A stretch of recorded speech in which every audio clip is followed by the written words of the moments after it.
wassalatu wassalamu ala rasulillah wa ala alihi wa sahbihi wa man wala wa la hawla wa la quwwata illa billah, amma ba'du. Yang saya hormati dan saya muliakan segenap Dewan Kemakmuran Masjid Jami As-Sholihin, para guru, para sepuh, wabil khusus Dr. Sodikin Zerkasi MPD, Bapak Haji Hamdani, Bapak Kiai Haji Muhammad Siddiq, atau Allahu hayatakum ala ta'ati wa nafa'ana bihim fi kulli hayatihim, amin, beserta para jemaah hafizahumullah. Semoga Allah selalu limpahkan kepada kita dan keluarga keselamatan, kesehatan, kemudahan, dijauhkan dari segala mara bahaya, panjang umur, rezeki melimpah, barokah husnul khotimah, amin ya rabbal alamin. Kajian kita pada kesempatan ini insyaallah dilanjutkan surat Al-Baqarah ayat 8. Kemarin terkait tentang orang kafir, maka ayat berikutnya terkait tentang manusia yang ketiga, yaitu munafik. Qala al-musannifu rahimahullahu ta'ala wa nafa'ana bihi wa bi ulumihi fid dharain amin. Bismillahirrahmanirrahim. Wa minan nasi man yaqulu amanna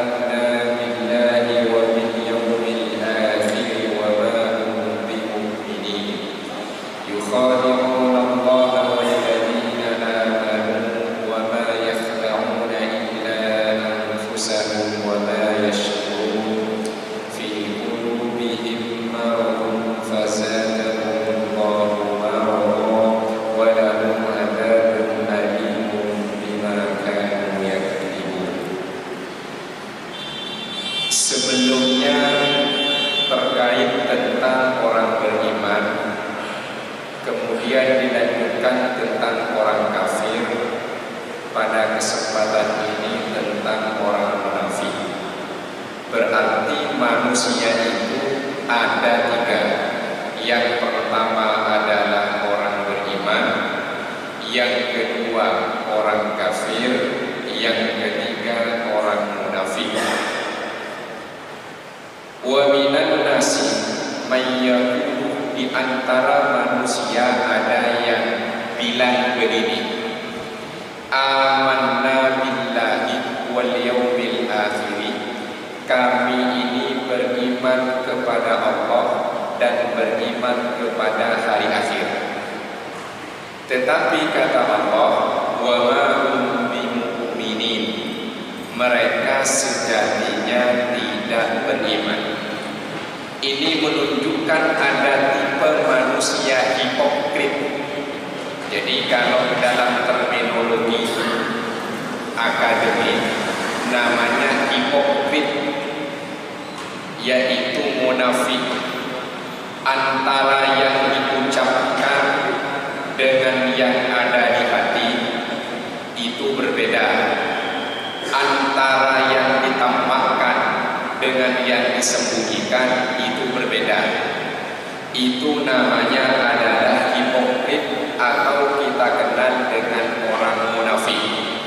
Jadi kata Allah, jelas ada orang yang bilang kami beriman kepada Allah, kami beriman kepada hari akhir, tapi sejatinya orang itu tidak beriman. Kenapa?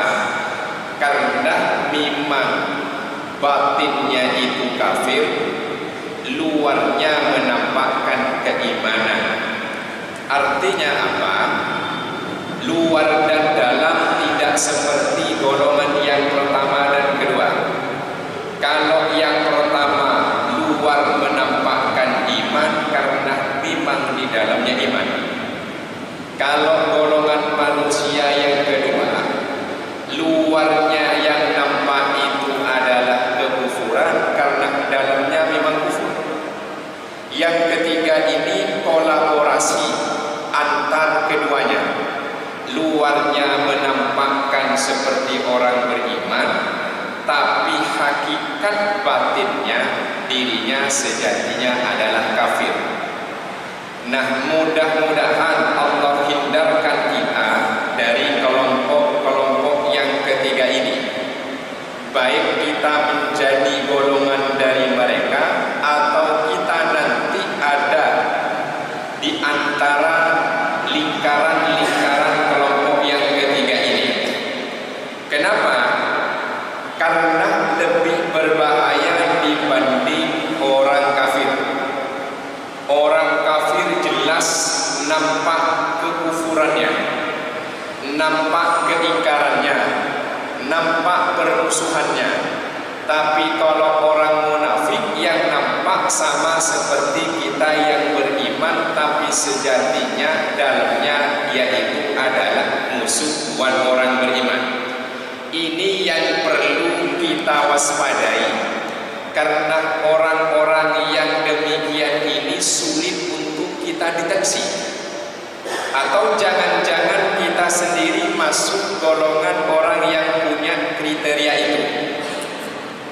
Yang masyhur dulu tokohnya namanya adalah yaitu Abdullah bin Ubay bin Salul, yang dulu sempat viral satu ayat, yaitu ayat Al-Maidah 51, yaitu Abdullah bin Ubay bin Salul. Namanya bagus, Abdullah bin Ubay. Ini disebut dengan tokoh dan raja dari orang-orang munafik.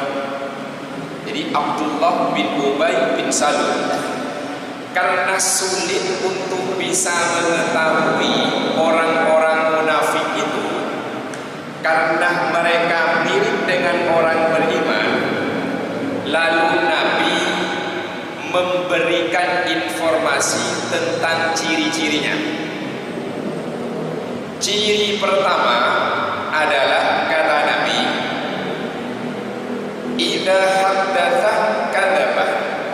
Kalau orang itu berbicara, dia bohong. Yang kedua, idza wa'ada akhlafa. Kalau dia berjanji, ingkar. Yang ketiga, idza tumina. Kalau dipercaya, khona, berkhianat. Ini 3 ciri. Tetapi jangan dipahami 3 ciri dalam hadis ini kalau satu di antara ciri 3 ada di antara kita, kemudian kita langsung dicap sebagai orang munafik, bahaya. Jelas dulu. Jadi kalau ada orang berbohong ketika berbicara langsung dicap munafik, ini bahaya. Karena yang hadir semua di sini pasti pernah bohong. Benar gak nih? Karena semua yang hadir di sini pasti pernah bohong, berarti munafik. Nah, ini bahaya. Hadis ini perlu dijelaskan, jangan mudah menggunakan hadis ini untuk mencap orang lain sebagai orang munafik seperti Abdullah bin Ubay bin Salul. Yang hadir pernah bohong kan? Minimal sama mantan. Itu pasti pernah bohong. Yang kedua, kalau janji itu ingkar. Yang hadir ini pernah ingkar janji. Pernah ingkar apa tak pernah? Sering. Nah, berarti punya ciri nih, munafik nih. Wa idza tumina khona. Kalau dipercaya, dikasih amanah, berkhianat. Pernah berkhianat apa terus amanah? Sering juga. Nah, kalau 3 ciri ini ada dalam diri kita, langsung dicap bahwa kita munafik seperti Abdullah bin Ubay bin Salul, bahaya. Karena ini akan menimbulkan perpecahan sesama umat Islam, karena dia berbohong, lalu langsung dicap orang ini munafik. Tapi munafiknya disamakan dengan kemunafikan Abdullah bin Ubay bin Salul. Bedakan, hadis ini berbicara tentang ciri-ciri orang yang munafik pada masa Nabi sulit dideteksi. Maka cara untuk tahu yang pertama adalah kalau dia itu berbicara, sukanya pembicaraannya selalu kebohongan, bukan pernah bohong, bukan saat bicara bohong. Bisa ditangkap? Ketika ada orang berbicara kepada kita dia bohong, jangan langsung mengklaim menggunakan hadis tadi orang ini munafik seperti Abdullah bin Ubay bin Salul. Bahaya. Yang dimaksud hadis tadi itu, orang ini kalau berbicara memang pembicaraannya selalu bohong. Jelas?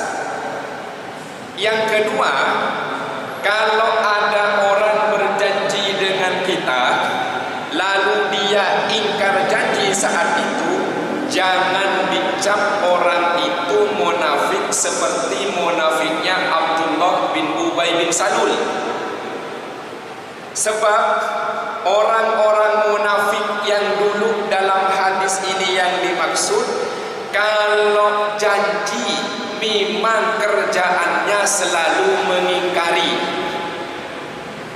Kemudian yang ketiga, kalau dikasih amanah dia berkhianat, jangan langsung dituduh dia munafik seperti Abdullah bin Ubay bin Salul. Tapi memang kalau dikasih amanah terus-terusan berkhianat, itu baru punya ciri seperti Abdullah bin Ubay bin Salul. Tetapi sekalipun dia orangnya dalam kesehariannya memang suka bohong, kalau janji selalu mengingkari, kalau dikasih amanah dia selalu khianat, jangan pula orang ini dituduh munafik seperti munafiknya Abdullah bin Ubay bin Salul. Kalau dia itu orang beriman, bisa dibedakan? Kalau dia itu orang beriman, dia beriman, dia umat Islam, tapi kesehariannya yaitu kerjaannya bohongin orang. Kalau berjanji selalu mengingkari, kalau dikasih amanat selalu khianat. Tapi orang ini betulan orang beriman, orang ini memang umat Islam, jangan dibilang munafik seperti Abdullah bin Ubay bin Salul. Karena munafiknya Abdullah bin Ubay bin Salul dan saudara-saudaranya ini kafir sejatinya, cuma menampakkan keimanan. Ini yang harus kita bedakan. Jadi munafik yang dimaksud tadi itu adalah seperti Abdullah bin Ubay bin Salul, memang aslinya kafir, tapi kalau bertemu orang beriman, pura-pura beriman. Itu yang dimaksud munafik dalam ayat tadi dan dalam hadis tadi. Kalau ada misalnya namanya Abdullah, memang orangnya beriman, memang umat Islam, lawang dia sholat beneran sholat, bukan pura-pura beriman, cuma kesehariannya dia tukang bohong, kesehariannya dia tukang ingkar janji. Bedakan dengan Abdullah bin Ubay bin Salul. Jelas? Karena sebelum ini sesama umat Islam seringkali menuduh orang itu munafik yang dipahami seperti munafiknya Abdullah bin Ubay bin Salul. Jelas? Nah, Ini yang harus dipahami. Karena munafik ini ada dua. Istilahnya nifak. Ada nifaknya itu adalah yaitu nifak i'tiqadi. Keyakinannya memang dia itu tidak beriman. Ada nifak amali. Kalau seperti Abdullah bin Ubay bin Salul ini, dia nifak yang i'tiqadi, memang hatinya tak beriman. Kalau umat Islam seperti kita ini, kalau suka bohong, suka ingkar janji, suka khianat pada amanah, bukan nifak yang i'tiqadi, tapi nifak amali. Perbuatan dan sikapnya saja yang mirip dengan orang-orang yang masuk kategori nifak i'tiqadi. Jelas? Jadi kalau ada yang tukang bohong di internal kita, ya dia mirip Abdullah bin Ubay bin Salul. Apa amalinya? Yaitu perilakunya. Jangan dibilang dia kafir, tapi dia tetap beriman. Bisa ditangkap para jemaah? Nah, ini yang harus kita clearkan supaya tidak mudah saling menuduh.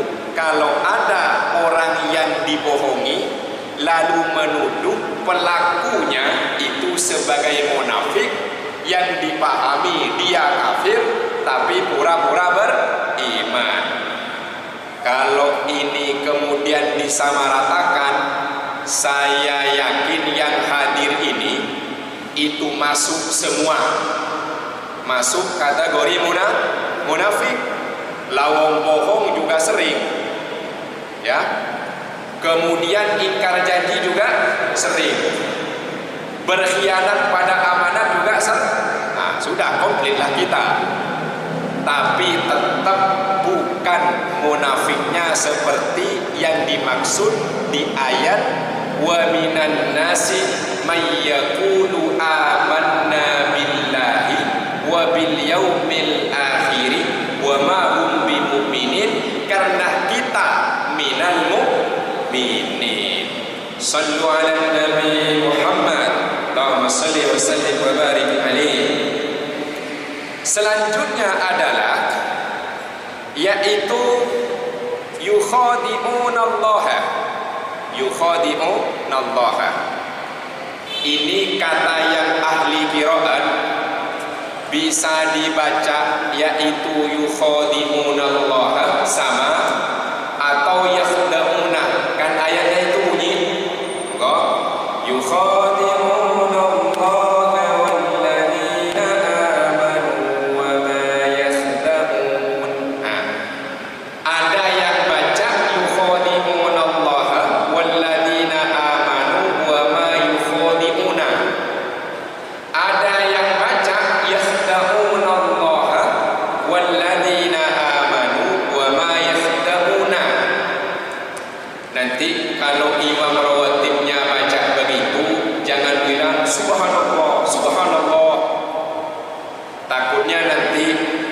Ustaz Mulyadi baca begitu. Apa? Yukhadi'unallaha walladzina amanu wa ma yukhadi'una illa anfusahum wa ma yash'urun. Subhanallah, baca begitu. Kira keliru. Dikira salah hafalan. Itu ada yang baca begitu.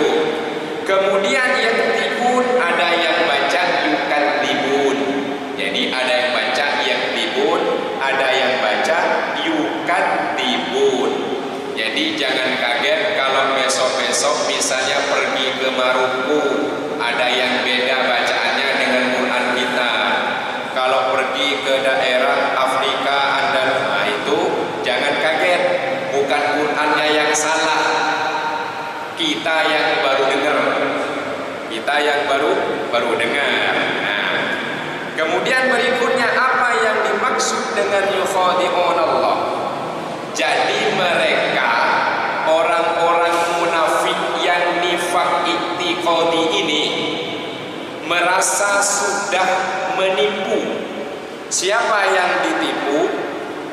Yaitu adalah Allah. Dalam tafsir yang lain, yaitu adalah nipu Rasulullah. Ayatnya akan bunyi, yukhadi'unallah, mereka menipu Allah. Lamu so'iyya Allah ditipu, saking pedenya. Maka menurut tafsir yang lain, mereka itu menipu Rasulullah. Walladzina amanu, dan orang-orang yang beriman waktu itu para sahabat. Jadi mereka mau nipu. Caranya apa? Idharul islami wa ibmarul kufri, yang ditampakkan keislaman, kekafirannya disembunyikan. Jadi mereka mau menipu Rasulullah, mau menipu orang beriman. Sebab nanti kalau ngumpul dengan orang beriman sama, tidak ketahuan kalau mereka itu kafir, karena perilakunya sama. Nah, disinilah kemudian menjadi tantangan buat umat Islam dulu. Siapa kira-kira orang-orangnya yang masuk dalam kategori nifaq i'tiqadi ini, yang masuk kelompok Abdullah bin Ubay bin Salul yang mana? Sayyidina Umar nanya, Rasulullah, tunjukkan yang mana orang-orang munafik yang dimaksud. Kira-kira oleh Rasulullah dikasih tahu apa tidak? Nah, dikasih tahu? Dikasih tahu nggak? Nggak dikasih tahu. Bahaya kalau dikasih tahu sama Sayyidina Umar. Apa? Langsung celuritnya keluar. Nah ini, jadi Sayyidina Umar nyari orang-orang munafik itu. Rasulullah, mana nih orang-orang munafik yang nampak serupa dengan kita? Karena memang tak nampak. Rasulullah nggak ngasih tahu. Kenapa? Bahaya. Sayyidina Umar kalau tahu yang begitu langsung, nggak banyak ngomong, tak dikasih tahu. Kenapa? Bahaya yang kedua, mereka itu sudah nampak berbaur menjadi seperti sahabat Nabi. Kalau mereka sampai dibunuh, pasti orang-orang kafir sana akan bilang, Muhammad sudah membunuh sahabatnya sendiri. Jelas? Muhammad sudah membunuh sahabatnya sendiri. Nah ini bahaya nih. Makanya sekalipun Rasulullah tahu mana-mana saja orang-orangnya, tidak diberitahukan kepada sahabat, khususnya yaitu Umar bin Khattab radhiyallahu anhu. Bahaya. Juga bahaya nanti Rasulullah dituduh melakukan pembunuhan kepada sahabatnya, apalagi ke yang bukan sahabatnya. Itulah strategi yang diajarkan Allah kepada Rasulullah. Dengan apa? Supaya kita tetap bisa menjaga keharmonisan, kedamaian dan kerukunan dalam bermasyarakat. Tidak ditunjukkan. Coba kalau ditunjukkan, terjadi kerusuhan apa tidak? Pasti. Sayyidina Umar duluan. Nah, inilah sikap yang ditunjukkan oleh Rasulullah. Pertanyaannya para jemaah, seandainya kita pada posisi tahu mana-mana saja orang yang munafik seperti itu, kita kasih tahu, kita viralkan apa tidak? Nah, ini kalau kita nih, kita viralkan apa tidak? Beda kita dengan Nabi ya. Karena kita seringkali tidak berpikir panjang ke depan bagaimana. Kita mudah terhasut oleh bisikan setan. Jelas? Dikit-dikit langsung diviralkan, dikit-dikit langsung diungkapkan. Kalau sudah keliru baru minta maaf. Kalau Nabi yang nyebut jelas, kalau kita yang nyebut belum tentu benar. Kalau Nabi menyembunyikan, kalau kita langsung menginformasikan, nah ini pasti kalau kita. Nah, dengan demikian, demi menjaga nama baik Islam, nama baik Rasulullah dan dakwah Islamiyah, oleh Rasulullah tidak diberitahukan siapa nama-namanya, dan demi kemaslahatan juga tidak diberitahukan nama-namanya, sehingga aman sampai Rasulullah wafat. Rahasia orang-orang itu siapa saja tidak pernah terungkap. Jelas? Tidak pernah terungkap. Kabarnya sih yang diberitahu ada seorang sahabat, namanya adalah Hudzaifah bin Al-Yaman. Kabarnya ini yang dikasih tahu, cuma tetap nggak dikasih tahu. Tetap harapannya yang nanti kafir pura-pura iman itu di depan, ke masa depan bisa beriman beneran. Itu strategi dan target Nabi. Jelas ya?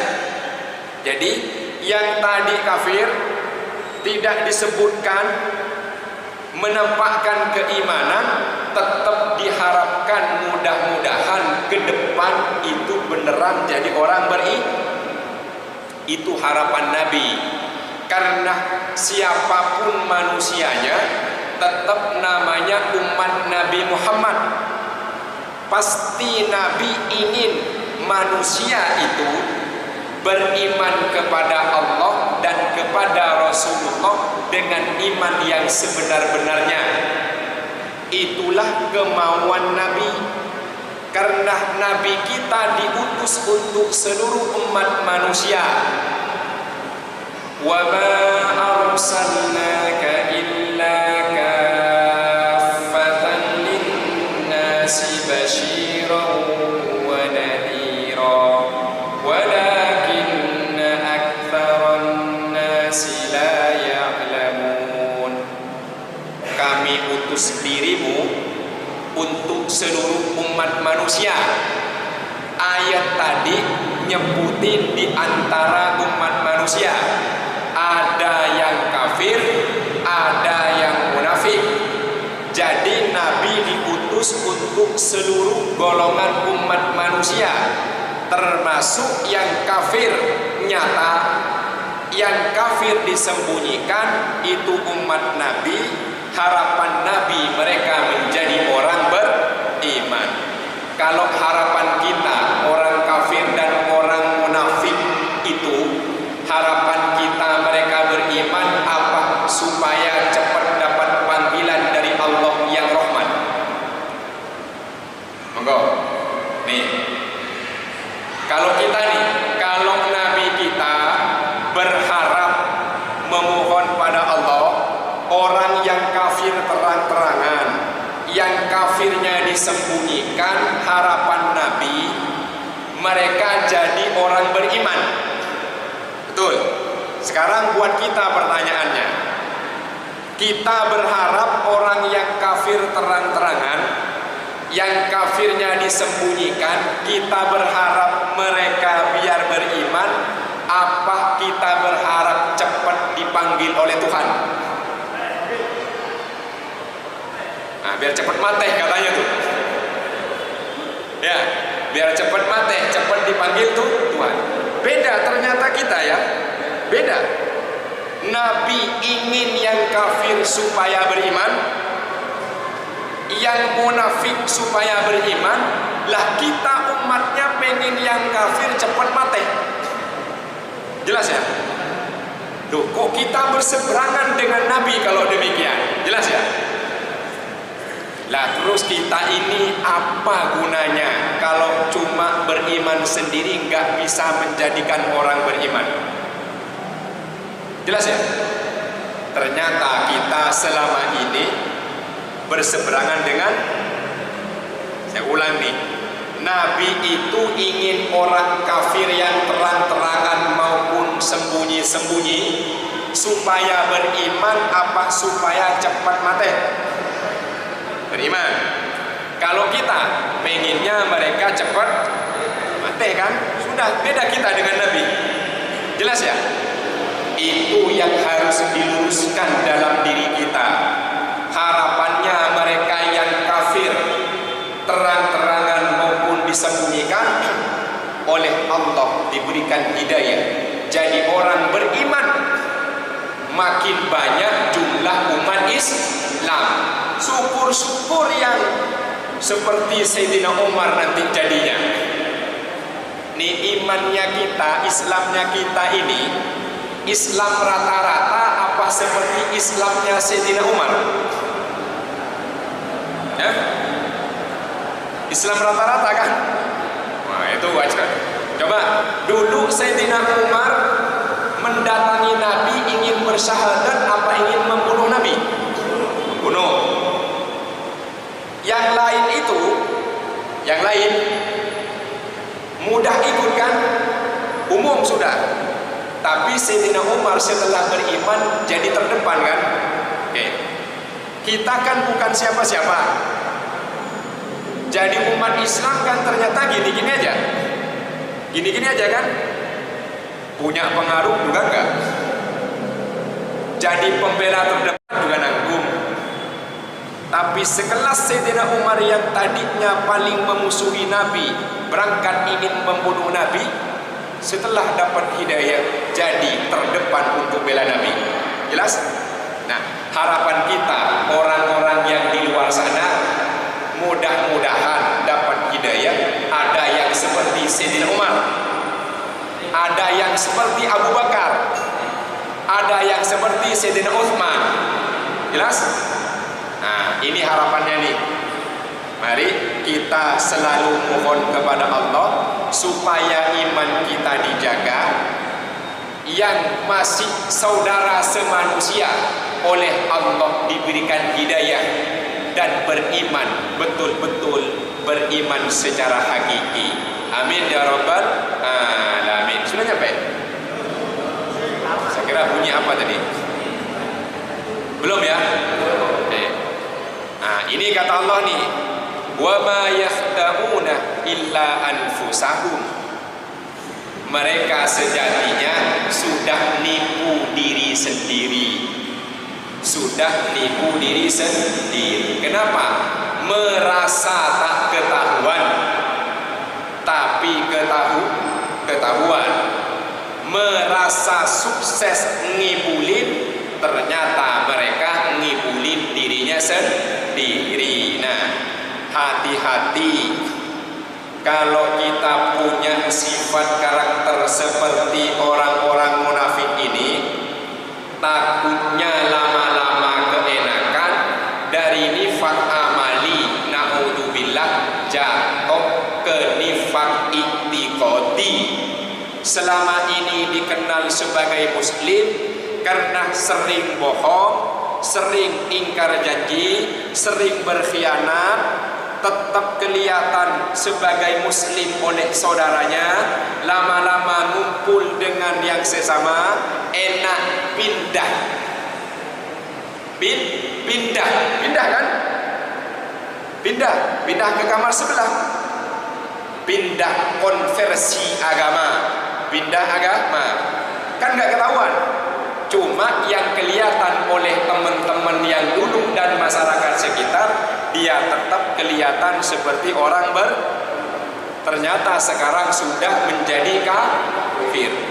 Nah, bergeser dari nifak amali, bergeser jatuh menjadi nifak i'tiqadi. itiqadi. Kenapa?